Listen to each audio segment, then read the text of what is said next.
What is going on, guys? Blab here. I appreciate you stopping by. Without further ado, let's blab. Yes, this is a Pokemon channel. Second straight video. We're talking Magic the Gathering. We're going to talk 30 seconds about Final Fantasy, and then we're going to move on.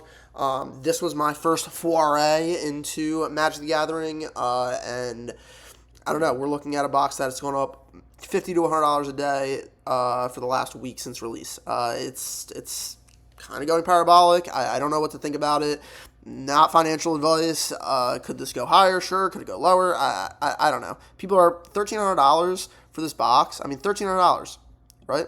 Tax, shipping. You're looking at $1,400, $1,500 for this box. And I know Pokemon collectors. Oh my God! If this is a $1,500, $1,600 box, you could just trade this directly for an Evolving Skies box, right? So that's like the number one sealed product of the last, I don't know, half decade or so.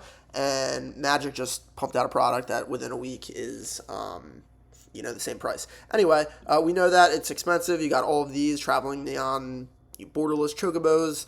A couple of these Surge foils are a couple $100, whatever. And then obviously you have the Golden Chocobo, which is one of 77. Recently, the number one of 77 was found, which will definitely fetch a high premium compared to the other ones. There are confirmed sales on some of these at I don't know, 40 grand or so. I think that sweet spot is like 25 to 50 grand. Some of these, the 7 of 77, those will probably go like 50 to 100. I don't know. You essentially have golden tickets in these boxes, and that's why people are paying $1,500 for them. But also, if 60 of them get found in the next, 3-6 months, then does the box come crashing down? I don't know. Possibly. So, sorry, that was more than 30 seconds. It was about a minute, and we're going to move on to the other IPs that Magic the Gathering has worked with, and, to great success if you bought in on release. On release, nobody really wanted this. I believe it was released about 18 months ago or so.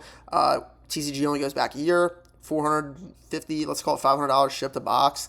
Now you're looking at, $1,800 or so. Cheapest one is probably almost $2,000 shipped. Yeah, I mean, with tax, depending on where you're at. So then this was also reprinted. I believe it's the exact same cards, but the serialized nature of the cards might not be in this one. I don't really understand how you can reprint a set with serialized cards, given that Final Fantasy has 77 chocobos. If they reprinted or had a bunch more come into the market. I don't know how you could really do that unless, Hasbro, Wizards of the Coast is holding some back to release at a later date. I mean, they can do whatever they want, right? But, as time passes and no more are released, they won't reprint this. Whereas with play boosters and things like that, they will release, probably here in a couple months there'll be a reprint. Anyway, so that's Lord of the Rings. They have some very, very good cards in them. These serialized cards, the borderless posters. I mean, these are really good looking cards, right? You do have the One Ring, and before I even got into Magic at all, got into Magic like 10 days ago. Anyway, I remember this story, right? Post Malone buying the 1 of 1 Lord of the Rings Magic the Gathering ring. I don't know, interesting, cool, pop culture, whatever. Lord of the Rings is cool. I don't have a ton of nostalgia for it, but I'm not claiming to have a ton of nostalgia for Final Fantasy. I do find it very interesting that they are combining these IPs, right? I don't have a lot of interest in regular Magic sets, even when they have collector booster boxes, right? Because I never played Magic the Gathering. I never played Pokemon. I never played Yu-Gi-Oh!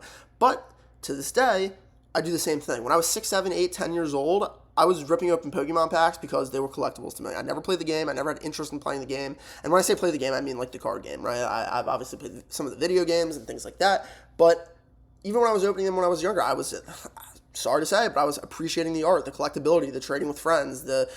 Nowadays there's, all of these trading card events, but, I enjoyed the community when I was younger too, right? And whether that community be now going to events or that community being, a couple of friends on the playground, or I remember going to summer camp as a little kid, and we would bring all of our Pokemon cards and trade them, and see who got what, see whose parents were finessing them some cards. Maybe they were good, maybe they were financially set, and some people couldn't get them. Whatever. I'm rambling, but so let's continue to the next IPs. Obviously, we looked at these cards.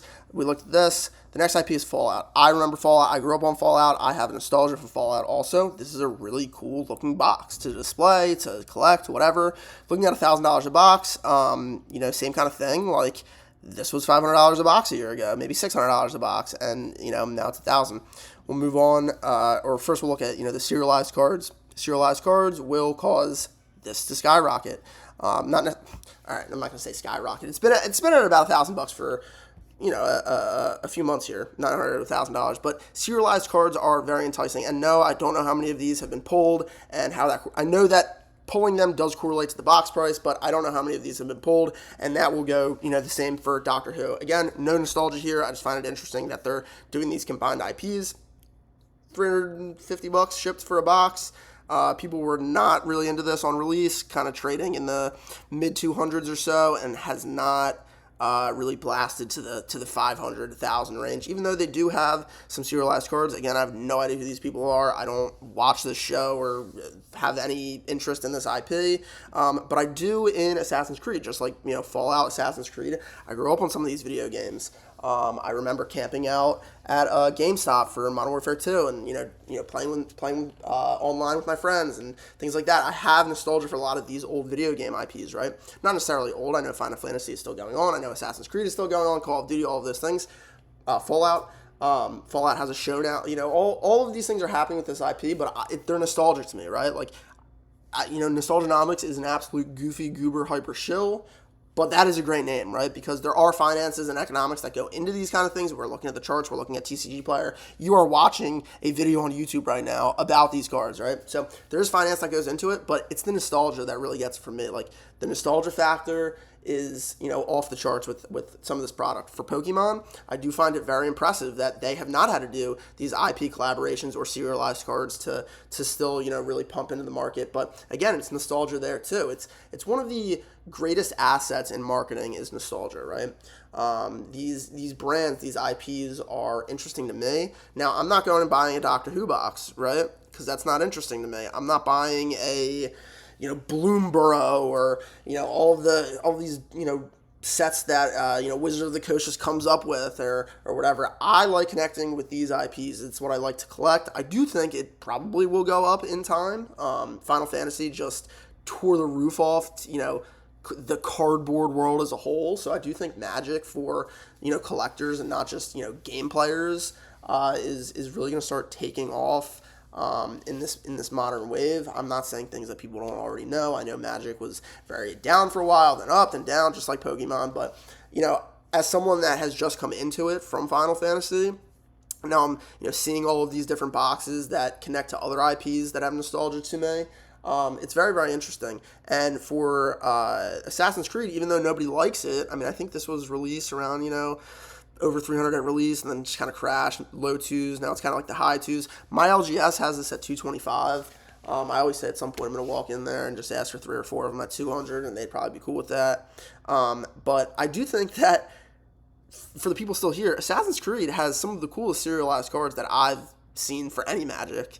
You got Leonardo da Vinci, you got Cleopatra, you got Socrates. Some of these are super cool. Only 1 listing, 3 listings. Socrates out of 500, Cleopatra out of 500, and Leonardo da Vinci out of 500. I don't know how many of these are pulled. I don't know if there's some sort of database like this for this stuff. I don't know. I don't claim to know.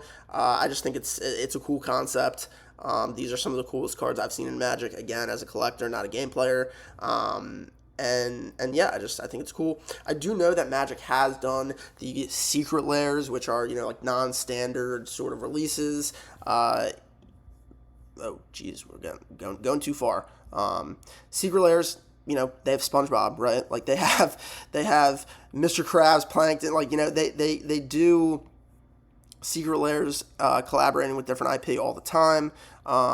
Again, Marvel, a huge IP. This is coming out in September, late September, and then you already saw Avatar is going to be coming out in November. I remember watching this kind of stuff, so...